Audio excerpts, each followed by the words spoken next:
Ja, wo wir heute am Heiligen Sonntag beieinander stehen.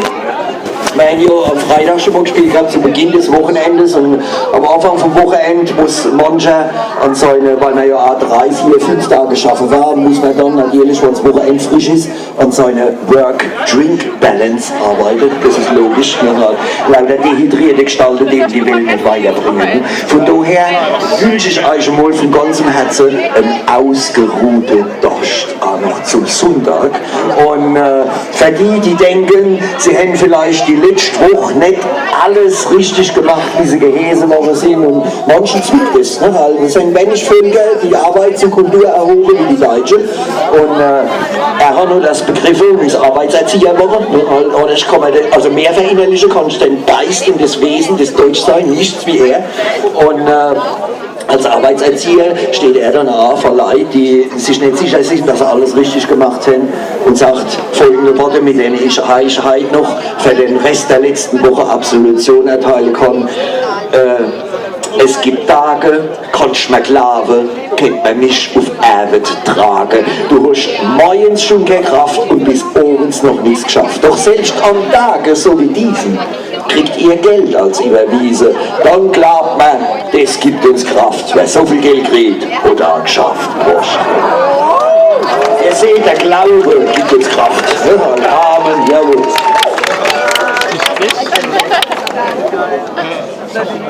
In dieser Band, die am meisten schaffen, auf dem Hintergrund sitzt, ich erwähne nur der Andreas und der Knipscher, der den Lasterfahrt und die erste Sache ausbaut, ausladen muss und aufbauen darf, sondern auch die, die zum Schluss alles zusammenklappen, singt jetzt jemand anderes als ich euch die grausame, aber erschütternde Wahrheit über diese Band. Wir haben vor Jahren immer ein Schild an der Bühne hängen gehabt, da stand drauf, junger Mann zum Mitreisen gesucht. Nachdem wir gemerkt haben, was der alles essen und trinken kann, haben wir das Schild schnell abgehängt. Er ist immer wieder zu uns gekommen und ist wie kein anderes Mitglied der Band im Besitz der Weisheit und des Wissens, was noch im letzten Auftritt war. Denn mancher, der in der postalkoholischen Amnesie verloren gegangenen Gegenstände, wie ich erwähne nur Kaputtaster oder Gräseres oder manchmal ganze Koffer, die findet er wieder, wie durch Zufall, weiß er alles so durch da und da gelegen. Unser Schoppenglashalter, die wir heute bitterlich vermissen, weil er weiß, wo sie sind.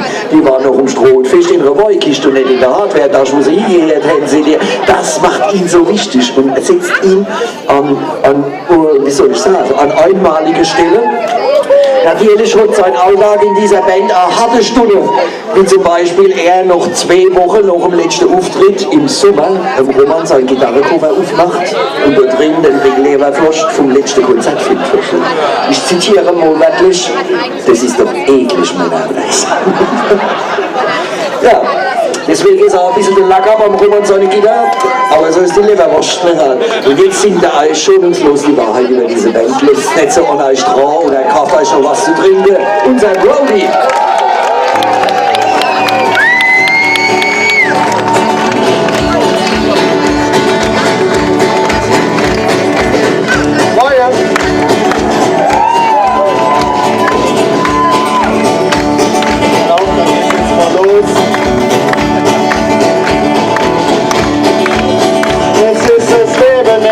Alle Tage frei.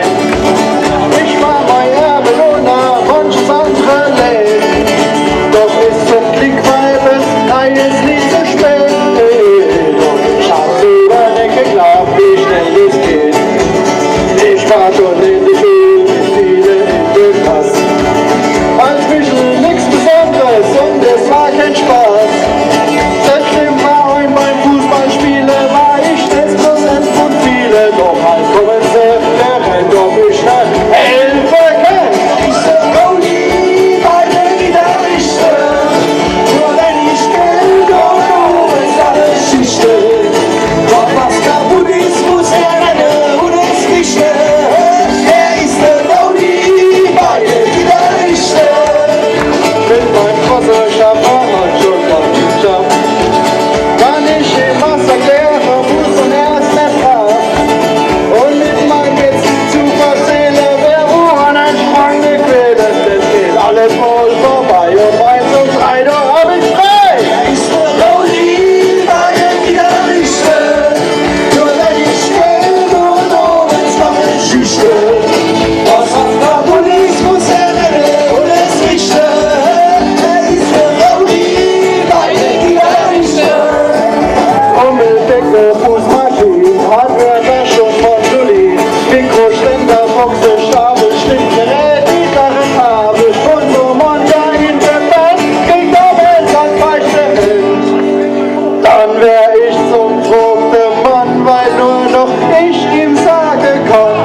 Aufrechterhaltung von der Bliebe Roadie. Selbst am Tageslicht besehen, also wenn es in der Band optisch noch eine Sensation gibt, dann gehört er dazu, wenn er tanzt. Oft gesagt, wenn er tanzt, gibt es 14 Tage Regen, man wollte ihn schon verkaufen, okkulten Fernsehen oder so. Aber es sieht schon grandios aus. Ne? Ihm wohnt noch dieses Animalische von Pelzer innen. Ne? Eins der jüngeren Mitglieder, was soll man sagen? Wir stehen und das Wort Pelzer bringt uns zum nächsten, eminent auch wichtigen Stück. Wir stehen im Schatten der Burg. Und das ist an sehr exponierter Stelle hier, muss man sagen. Ich habe ja vorhin schon gesagt, der Frankendaler Männerchor, das ist ein stolzes Mitglied, ich mich nennen darf, und von 2032 zur 200-Jahr-Feier schon mal der Fuß in der Tür vom Hauptsaal drin. Wir waren wirklich die Ersten, die reserviert haben. Und was uns damals darauf gebracht hat, diesen Saal zu reservieren, war eine Reserviertheit der besonderen Art. Man kann nicht von Fremden oder von Auswärtigen alles abverlangen. Man kann, das ist schwierig, von einer Kanzlerin, die von der Ostsee kommt, die kommt natürlich aus der eigenen Gegend, nicht verlangen, dass sie das Gespiel mitbringt. Das wollen wir sagen, du, wir haben schon 1807 haben wir den Code Zivil gehabt, das erste moderne Gesetz. Wir waren im Montonier unter einer Präfektur als Departement organisiert. Wir hatten den Code Kriminal, den Code Kommerzial, wir hatten die modernsten Gesetzbücher der Welt überhaupt, so Code Administrativ, das Verwaltungsrecht von Napoleon, und wir waren Teil einer Republik. Jetzt soll die Frage sein, nein, das wäre ja keine deutsche Republik gewesen, sondern das wäre eine französische Republik gewesen. Sag ich, aber es waren doch Pelzer Republikaner, seht ihr. Wenn die jetzt in Berlin wie gehen und sagen, 2023, und erinnert euch bitte daran, 2023, vor 100 Jahren hätten Herr Scheidemann in Berlin die Republik ausgerufen und wir hätten jetzt 100 Jahre Republik in Deutschland. Dann bitte seid richtige Pelzer und sagt, ja, 1923 waren wir nicht Teil von Deutschland, sondern durch Zoll- und Reichsgrenze von Deutschland abgetrennt und unter französischer Verwaltung, erinnert euch, seht ihr. Und deswegen sagen wir, dann feiert ihr schon einmal 2023 100 Jahre. Wir feiern dann 2032 200 Jahre Revolution, seht ihr. So weggefeiert und nicht anders. Und deswegen fragt sich mancher, der in dieses Land kommt, der sieht, du wächst alles schön, sieht aus wie im liebe Gott sein Vorgarten. Die wahre Zierde dieses Landes, du kriegst das auch in anderen Landschaften, das ist wohl. Flüsse in Täler gibt es auch woanders. Vielleicht ist woanders der Acker anders wie bei uns. In manchen Ländern spannt sich der Acker wie ein Betuch, wo ein Fotz drunter gelöst ist. Also dann weiß man, der Bulldog zackert am Anfang am meisten. Ne? Der geht und du ahnst, der schafft das bis in die Mitte vom Acker und am Ende vom Acker wird er immer schneller. Und du denkst, hoffentlich kann er bremsen. Bei uns ist das immer anders. Bei uns zackert der Bulldog am Anfang immer am schnellsten. Und am Schluss muss er den Berg noch. Das liegt daran, dass bei uns in der Pals die Kronbeere-Riebe so dick sind, dass sich die Äcker alle in der Mitte durchspiegeln. Und nicht wie ein Beduch unter dem Fortgelöst aussehen. Das sind die Dinge, die sich aber erst auf den zweiten Blick offenbaren. Manche die sagen, ja, die Landschaft ist doch so, sagst du, die sind ahnungslos. Verstehst du?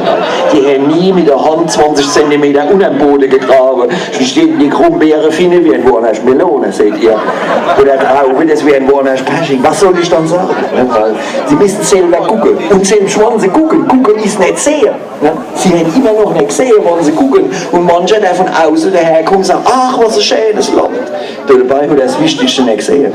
Er hat die Leute nicht gesehen, seht ihr. Denn nur dieses Land wird als so empfunden als schön, in dem die Freigeister wohnen.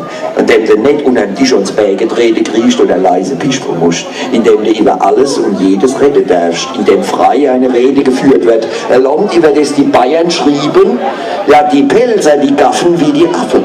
Denn wir mussten der Kurfürst nicht grüßen. In Bayern war die Unterlassung des Grußes unter Strafe gestanden, seht ihr. Wir konnten mit der Hand im Sack durch, so wie du, mit der Hand im Sack durchstehen, konnten sagen, ah ja, da kommt der Lot, ah ja, da fährt der fort, seht ihr.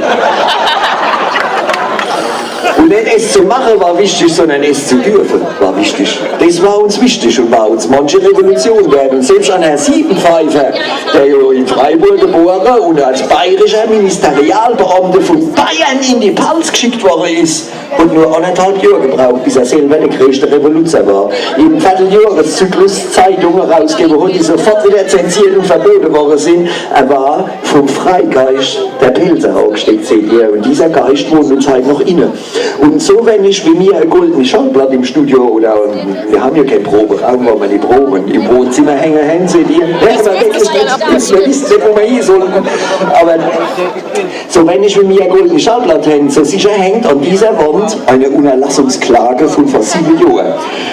Damals hat die Welt von uns Notiz genommen. Das ist so viel wie goldenes Schallblatt. Wenn du deine erste Unerlassungsklage kriegst, hat die Welt von dir Notiz genommen. Bis dann die gesagt, ach komm her auf, verstehst du? Ne? Dann warst du anonym. Das war ein Stück Geschichte, das uns ereilt hat.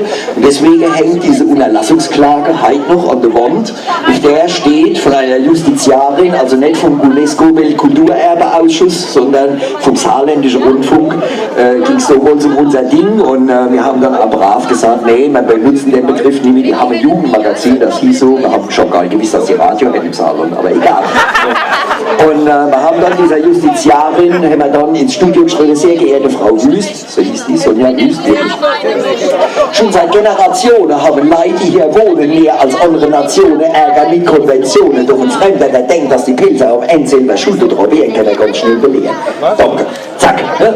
Und ich habe gedacht, die laden uns mal auf ein Ringlione ein oder so, also das hat er gemacht. Ne? Das fand ich schade ein bisschen, aber auf diese Begebenheit zurück geht das nächste kleine Stück, über die sich alle fragen, dürfen die dann das? Jo, Pilze dürfen